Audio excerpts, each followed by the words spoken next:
दक्ष यज्ञ की पूर्ति। श्री मैत्रेय जी कहते हैं, महाबाहो विदुर जी, ब्रह्मा जी की इस प्रकार प्रार्थना करने पर भगवान शंकर ने प्रसन्नता पूर्वक हंसते हुए कहा।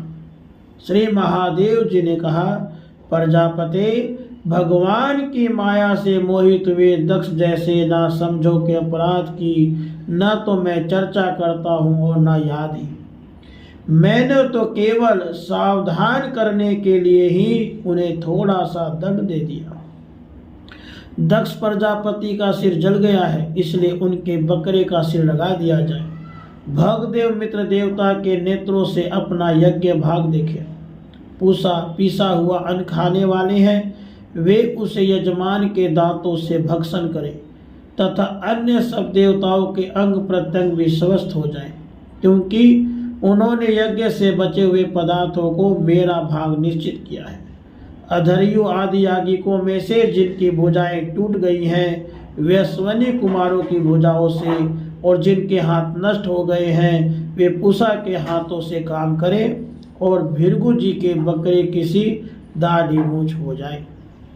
श्री मैत्रेय जी कहते हैं, वत्स विदुर, तब भगवान शंकर के वचन सुनकर सब लोग प्रसन्न चित्त से धन्य धन्य कहने लगे।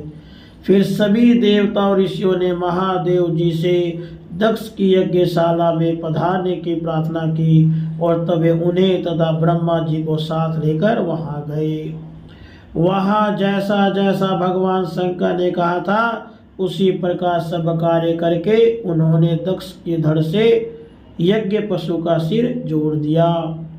सिर जुड़ जाने पर रुद्रदेव की दृष्टि पड़ते ही दक्ष तत्काल सोकर जागने के समान जी उठे और अपने सामने भगवान शिव को देखा। दक्ष का शंकर द्रोह की कालिमा से कलुषित हृदय उनका दर्शन करने से शरतकालीन सरोवर के समान स्वच्छ हो गया।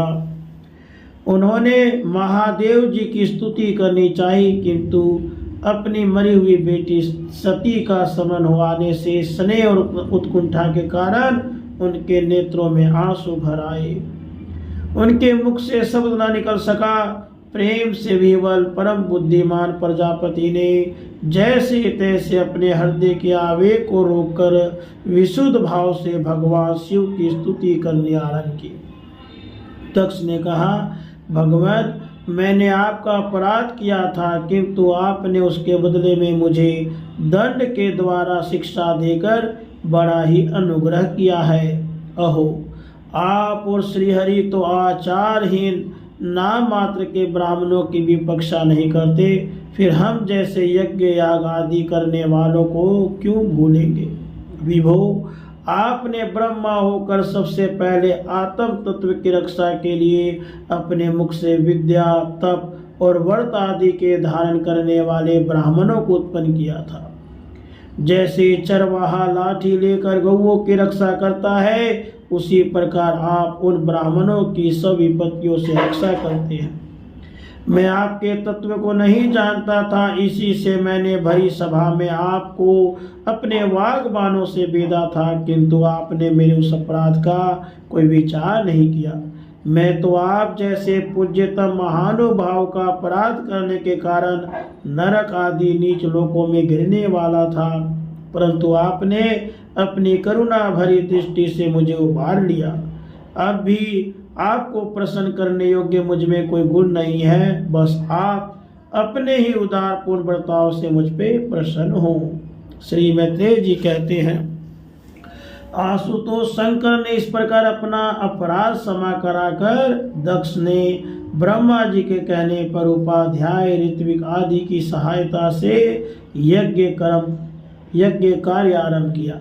तब ब्राह्मणों ने यज्ञ संपन्न करने के उद्देश्य से रुद्रगण संबंधी भूत पिशाचों के संसर्ग सहित दोष की शांति के लिए 3 पात्रों में विष्णु भगवान के लिए तैयार किए हुए पुरोडोस नामक चरु का हवन किया। विदुर जी, उस हवि को हाथ में लेकर खड़े हुए अधर्यु के साथ यजमान दक्ष ने ज्यों ही विशुद्ध चित्त से श्रीहरि का ध्यान किया, त्यों ही सहसा भगवान वहां प्रकट हो गए।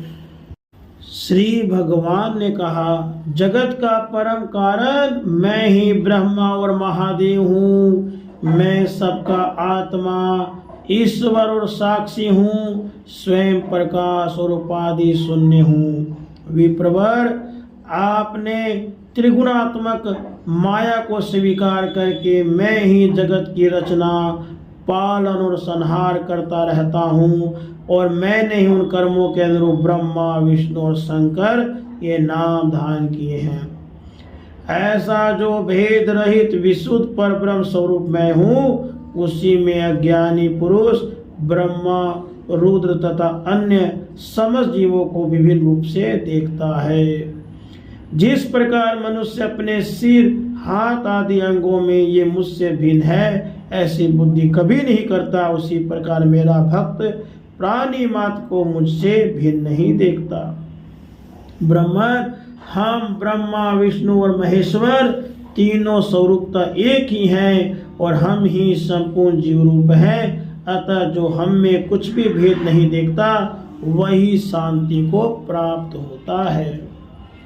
श्री मैत्रेय जी कहते हैं, भगवान की इस प्रकार आज्ञा देने पर प्रजापतियों के नायक दक्ष ने उनका त्रिपाल यज्ञ के द्वारा पूजन करके फिर अंगभूत और प्रधान दोनों प्रकार के यज्ञों से अन्य सब देवताओं का अर्चन किया।